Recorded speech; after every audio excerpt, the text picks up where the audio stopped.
Good morning. So we have finished the section voices so far, and actually it was in the third module in your textbook, and before that, in the first module, we have been given the very beginning of English grammar or English language. So the first module in your textbook is basic grammatical units, and in which different topics are there we have to cover. So before we are coming into this area, let me discuss the two questions that I have given you yesterday. The first one was we advised the COVID-19 patients to wear mask. In this case, we is the subject, advice is the verb, and the COVID-19 patients is the object of this sentence. And to wear mask is the addition, as I told you. So obviously we will begin with the COVID-19 patients, right? The COVID-19 patients.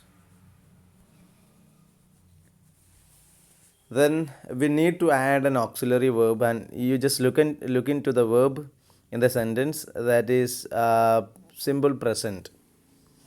So the auxiliary verb that we should add is are, right? So the COVID-19 patients are. Then look at the verb advised. We need to change into V3 form of the verb. So are advised.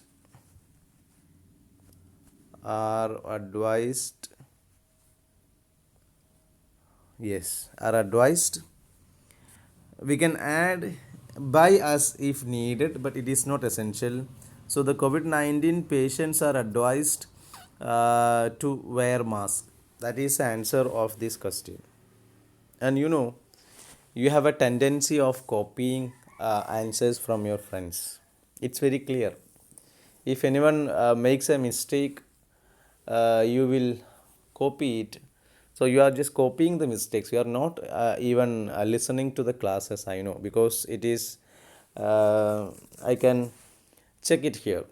I have a software, and in which I could check how many hours the students have watched my video.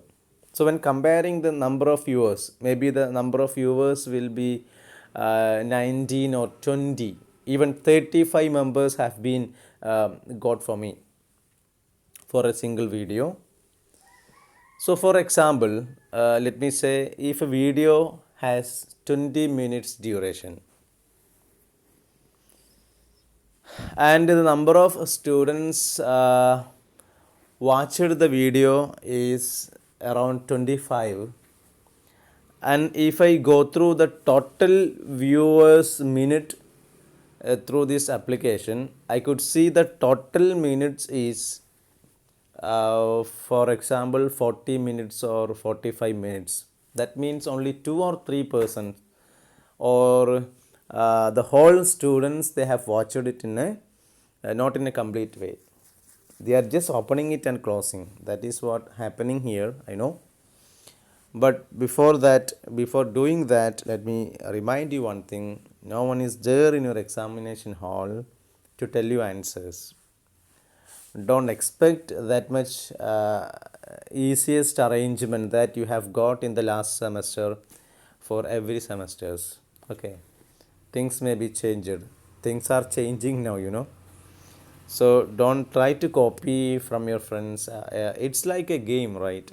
Grammar is like a game. We are matching things together in a sentence. That is what we are doing, and for doing that we have equations in your mind.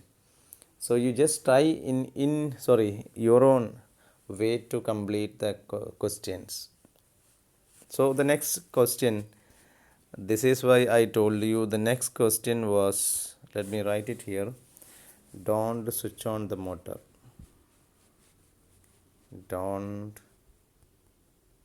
switch on the motor. Sorry.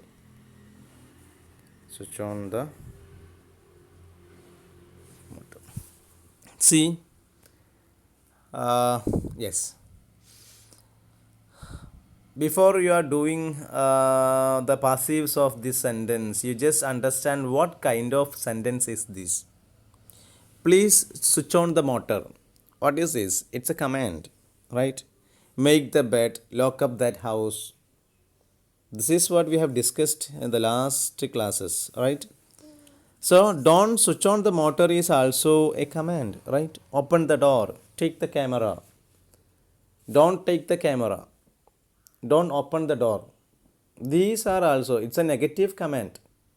But many of you have confused, and some of you, I don't know who is this, she or he has written a wrong answer, and you many of you have copied it, and not everyone, but some of your answers are wrong and which is copied from a wrong answer.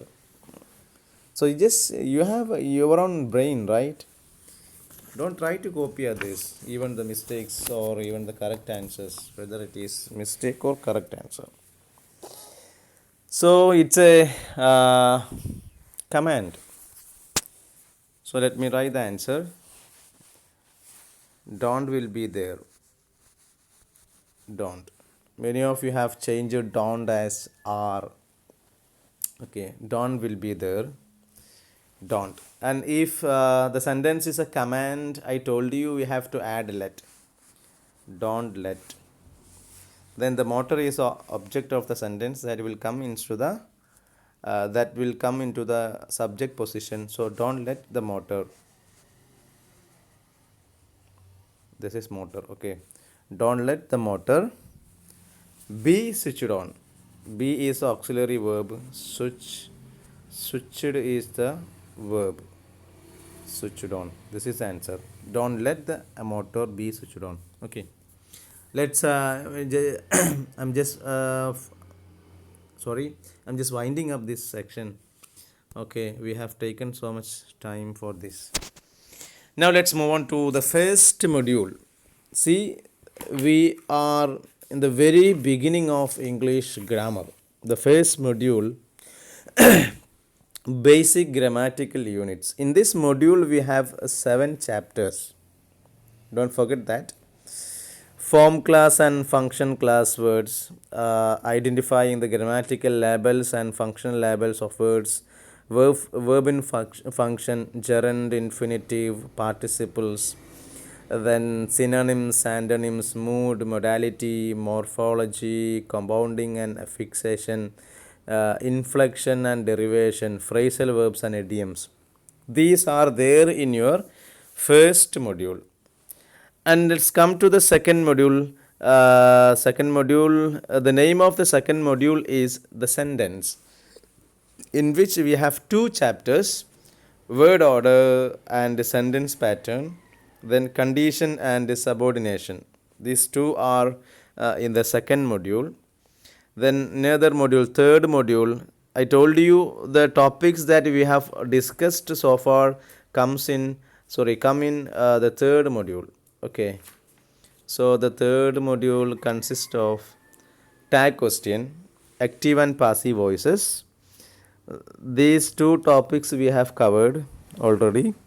Then direct and indirect speech, simple, complex, compound, collocation. Then just a minute. Okay, then module 4. We have grammatical concepts. In this we have 5 chapters: time, tense and aspects, lexical verbs and auxiliary verbs, anomalous finites, subject verb agreement in sentences, degrees of comparison. These are the topics comes under this module.